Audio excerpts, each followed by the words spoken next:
नमस्कार साथियों। आज की आरपीएससी की गुड न्यूज़ है कि वरिष्ठ नमस्कार साथियों। आज फर्स्ट ग्रेड को लेकर के रिजल्टों को अपडेट है यहाँ पर कि आज जो रिजल्ट आया है वो केमिस्ट्री विषय का आया है और सभी साथी रिजल्ट का इंतज़ार बहुत कर रहे हैं कि बाकी विषयों का रिजल्ट कब आएगा।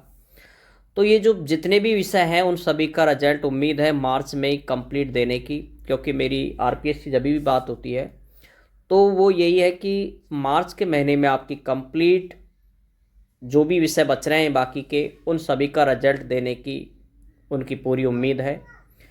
और यहाँ पर आज जो रिजल्ट आया है 19/3/2025 को वो आप यहाँ पर है।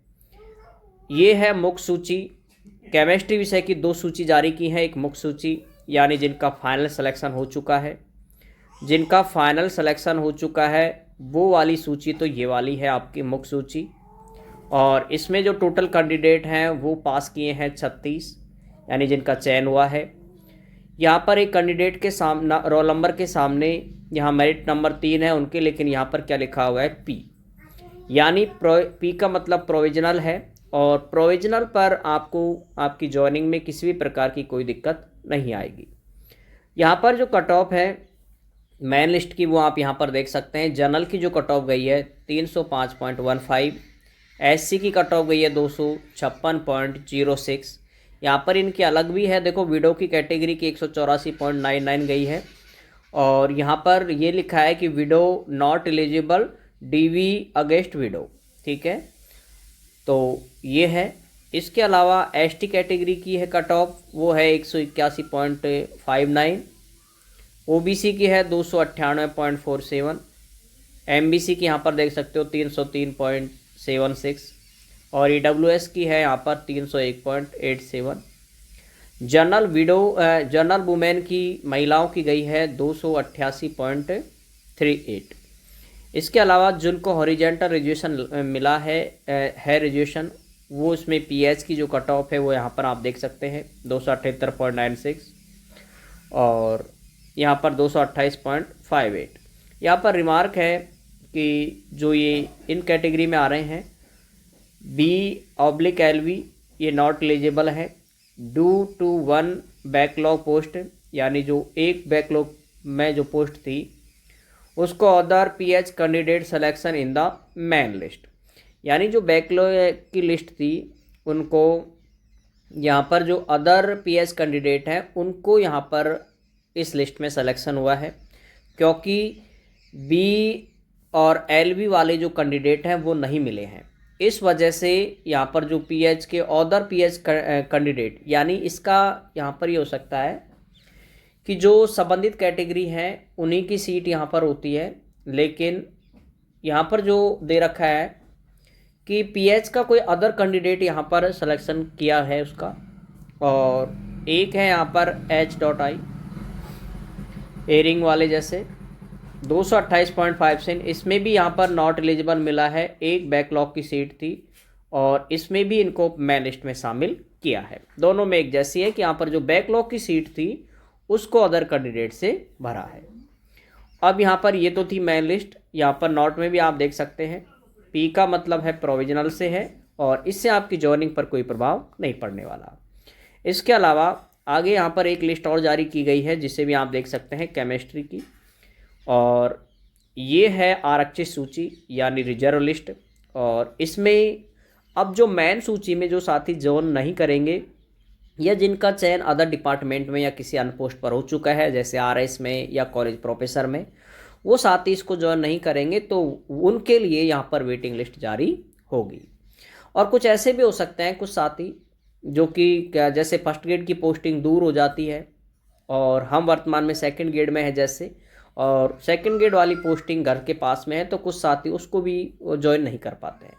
तो ऐसी स्थिति में रिजर्व लिस्ट यहाँ पर आरक्षित से सूची ये जो निकाली है उन साथियों के नंबर आते हैं उस कंडीशन में, और इनके जो चांस हैं यहाँ पर 1 नंबर के तो ज़्यादा चांस बन जाते हैं जिनकी भी यहाँ पर पहली रैंक है 1362,386, इनके चांस से 99.99 रहते हैं, ठीक है, कि इनका वेटिंग क्लियर होगी, क्योंकि कम से कम एक सीट पे तो वेटिंग आती ही है। और यहाँ पर जो लिस्ट है, यहाँ पर टोटल कैंडिडेट वो है 21, यानी इतने कैंडिडेटों को आरक्षित सूची में शामिल किया है। और इसके बाद पिकअप लिस्ट होगी जो कि आपकी फाइनल सिलेक्शन की जो लिस्ट आएगी।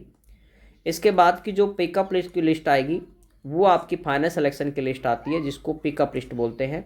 और दूसरा जिसका नाम है यहाँ पर वेटिंग लिस्ट, ठीक है, इसी को वेटिंग लिस्ट कह सकते हो या फिर पिकअप लिस्ट कहते हैं। इसमें भी जो कट ऑफ है वो आप यहाँ पर देख सकते हैं। इसके अलावा यहाँ पर ये तो हॉरिजेंटल का तो कुछ है ही नहीं इसमें, क्योंकि वही कैंडिडेट नहीं मिले थे। अब आपको इस रिजल्ट के बाद, जब आपका जैसे अब रिजल्ट आ गया फाइनल, अब इस फाइनल रिजल्ट के बाद आगे की जो क्या प्रक्रिया है उसके बारे में भी हम यहाँ पर डिस्कस करते हैं, क्योंकि रिजल्ट आ रहे हैं लेकिन आगे क्या होने वाला है इसकी जानकारी शायद अभी आपको नहीं होगी, और है तो अच्छी बात है। फाइनल रिजल्ट के बाद आपकी यहाँ पर एक काउंसलिंग शेड्यूल जारी होगा, ठीक है। यहाँ पर अभी आपका काउंसलिंग शेड्यूल जारी होगा और काउंसलिंग शेड्यूल के बाद में आपकी काउंसलिंग होगी, और काउंसलिंग आपकी होगी बीकानेर, ठीक है। काउंसलिंग है आपकी वो होगी आपकी कहाँ पर, बीकानेर में होगी, और जो भी कैसे होगी ऑफलाइन। भाई अब तक जो भी कराई है ना वो काउंसलिंग बीकानेर ने ऑफलाइन कराई है। यहाँ पर ऑफलाइन आपकी काउंसलिंग होने के ज़्यादा चांस रहते हैं, क्योंकि अब से पहले ऑफलाइन कराई है। इस काउंसलिंग में ही आपको, जहाँ आपकी काउंसलिंग होगी बीकानेर, उस काउंसलिंग में ही आपको स्कूल अलॉटमेंट होगी। आपको स्कूल मिलेगी कि जिस स्कूल में आपकी पोस्टिंग है वो आपको स्कूल मिलने वाली है, वो मिलेगी आपको। और मिलने के बाद नेक्स्ट डे से आप ज्वाइन कर सकते हो। नेक्स्ट डे से आप ज्वाइन कर सकते हो, तो इसमें आपका भी टाइमिंग लगेगा। निश्चित रूप से गवर्नमेंट की ये रहेगी कि वो आपको मतलब स्कूल की छुट्टी आने से पहले आपको ज्वाइन करा सकती है। और ऐसा भी नहीं कि छुट्टी में ज्वाइनिंग नहीं होती, छुट्टियों में भी ज्वाइनिंग हो सकती है, बस आचार संहिता में ज्वाइनिंग नहीं होती है। अगर आचार संहिता लगती है यहाँ पर आचार संहिता, तो उस कंडीशन में आपके ज्वाइनिंग ऑर्डर आ भी जाए तो आपकी ज्वाइनिंग नहीं होगी, क्योंकि आचार संहिता में ज्वाइनिंग होती नहीं है। बाकी अगर आचार संहिता नहीं लगती है तो निश्चित रूप से आपको अप्रैल में या फिर मई तक आपको पोस्टिंग मिल जाएगी। लेकिन अगर आचार संहिता लगती है तो फिर आपकी पोस्टिंग लगभग जून तक जा सकती है, और जुलाई तो खैर निश्चित है ही है, ठीक है। जून जुलाई तक आपकी यहाँ पर जो ज्वाइनिंग है वो आपके आगे जा सकती है।